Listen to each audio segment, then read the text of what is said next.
Hello everyone, it's Elaine. Welcome back to my YouTube channel. Thank you for joining me here today for this card tutorial featuring Lawn Fawn fox costumes before and after. I'm really excited about this card and I'm really happy with how it turned out, so I hope you like it too. So today I'm starting off with this Scalloped Slimline die from Time for Tea Designs, and I've cut that out from some Strathmore Bristol smooth cardstock. I've lined up all my ink pads there on the left, and I will be running through each of the ones I've used, so don't worry if you haven't jotted them all down. They'll be on the blog post, which is linked down in the description box below. But first of all, this one is dried marigold, and this is just below centre, just a light layer, and then going in with some spiced marmalade, trying to blend those two together to get a nice gradient from light orange to slightly darker orange. Then going in with Distress Oxide weathered wood, that's going in the centre of the card, blended into Stormy Sky. Then a little bit of faded jeans at the top, then darkening that up a little more with just a tiny little bit of Distress ink in black soot. Wanted to just darken up that orange bit at the bottom, so a little bit of Distress ink in carved pumpkin, and that is that ink blended panel complete. I'm going in with these metallic watercolor paints. I needed to add my Amazon basket up to £20, and I saw these metallic inks and thought they looked really pretty, so I'm going to give them a go. I really was drawn to this rose gold metallic colour. I loosened that up with quite a lot of water and then splattered that on with a paintbrush.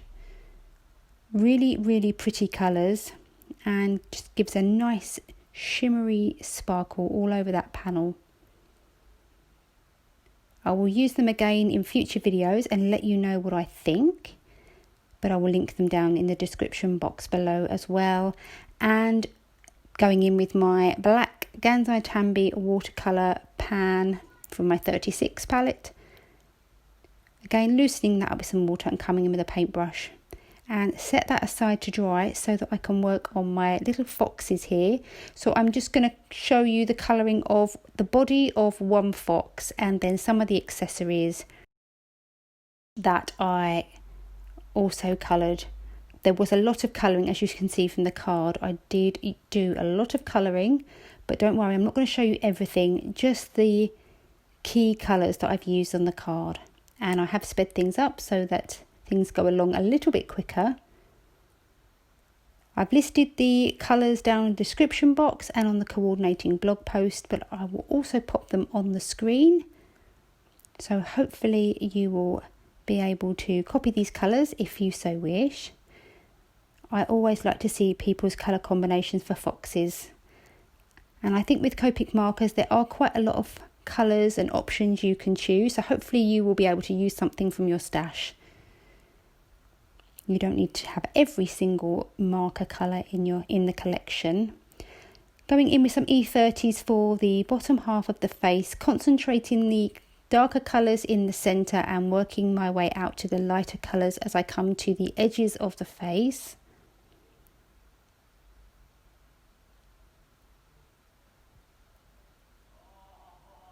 I usually do give everything 2 coats or 2 layers of colour.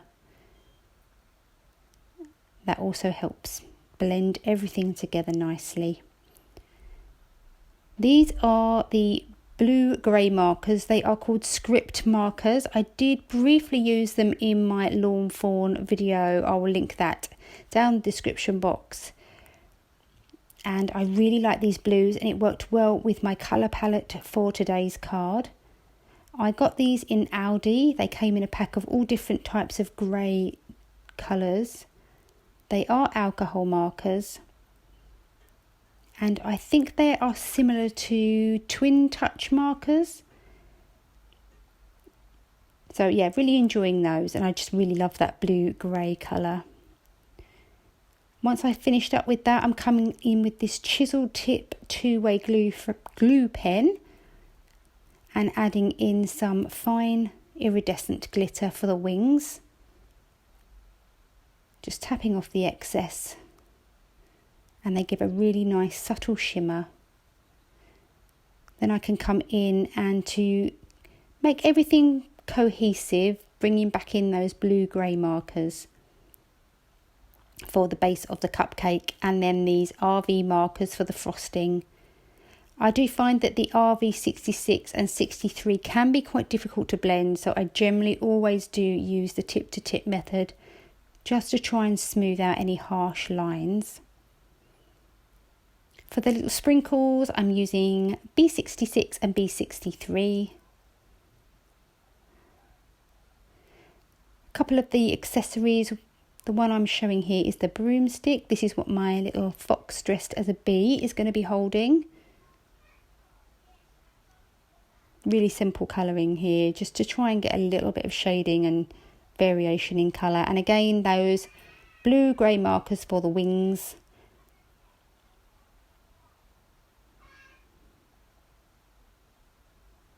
My little fox is going to be wearing those. And now I'm working on the sparkly black grassy borders. These are going to be different levels on my card. So I cut some 1/2 inch strips and then ran that through my die cut machine with these landscape border dies from Time for Tea Designs. And this is one of the grassy border dies. There are two. There's a curvy one and a straight one. I used the straight one, and then I cut some strips, probably about 2 inches long, and then adhering those with liquid adhesive at varying intervals down the card. They do overhang the edge slightly, so to get a nice matching scallop along the edge, I'm turning that over, fitting it back into that Slimline scallop die. You'll feel everything slot together. Secure that with some tape. I do take the excess stickiness off on the back of my hand. I don't want to tear that lovely ink blended panel. Run that through my die cut machine, and then you will see that everything's got that matching scallop along the edge. Coming in with some panels here, I'm going to be adhering the ink blended panel to the white one there.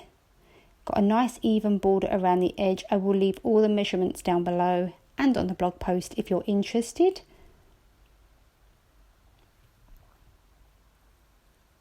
I will also leave measurements for the card base that I cut from and scored from some black cardstock.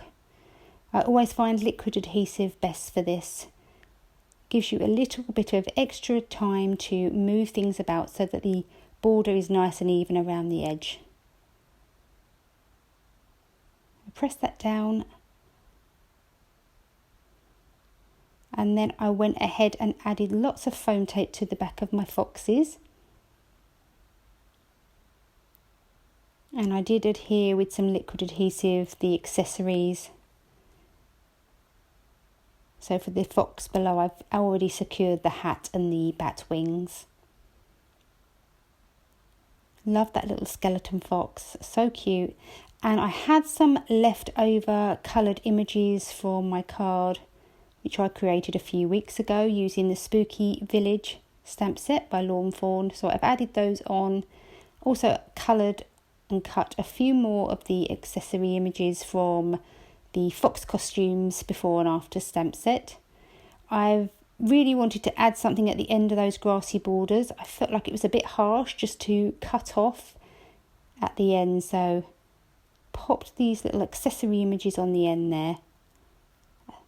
Much happy with how that was looking. For the sentiment on the card, I've popped some black cardstock in my mini Misty tool. I'm going to be using the Trick or Treat stamp from the Foxes stamp set. Treat that with my anti-static powder tool and ink that up with my Versamark ink. Using my using my Ranger Superfine White embossing powder for this sentiment and heat setting that with my heat tool. I'm going to cut those apart using my guillotine trimmer. These will fit much nicer on my card, so I popped some double-sided adhesive on the back of each little sentiment piece. I'm going to use my T-square ruler to help me line everything up so it's nice and straight. I don't know what I'd do without my T-square ruler. It's become a staple in my card making process, Adding in these little Boo and Eek stamps with my Versa Fine Onyx Black ink. And I'm also adding in these bats. They are from the Spooky Village stamp set. Just dotting those around here and there. I've got my Nuvo Aqua shimmer pen on some of the accessories. Just dotting that around. Adding in a few little dabs of glue so that I can add in some pretty gold star confetti, just to add a little bit more extra sparkle and shine as the card moves. And that finishes off this super cute Halloween card featuring Lawn Fawn fox costumes before and after. I really hope you enjoyed this card tutorial. If you did, I'd love for you to give it a thumbs up, and I look forward to seeing you next time. Have a great day. Goodbye.